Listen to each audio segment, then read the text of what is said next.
Ang mabuting balita ng Panginoon ayon kay San Mateo, chapter 5, verse 27 to 32.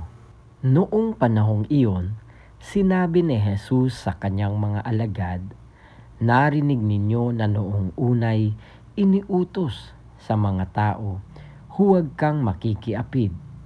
Ngunit ngayoy sinasabi ko sa inyo, ang sinumang tumingin ng may mahalay na pagnanasa sa isang babae, sa isip niya'y nakiapid na siya sa babaeng iyon.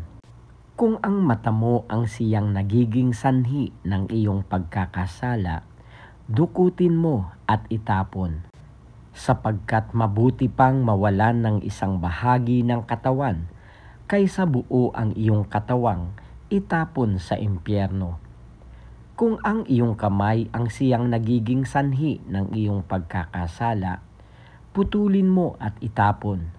Mabuti pang mawalan ka ng isang bahagi ng katawan, kaysa buo ang iyong katawang itapon sa impyerno." Sinabi rin naman, kapag pinahiwalay ng lalaki ang kanyang asawa, ito'y dapat niyang bigyan ng kasulatan ng paghihiwalay.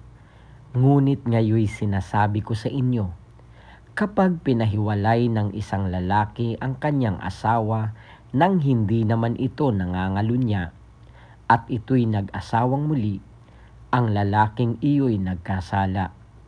Itinulak niya ang kanyang asawa sa pangangalunya. At sino mang mag-asawa sa babaeng hiniwalayan ay nangangalunya. Ang mabuting balita ng Panginoon.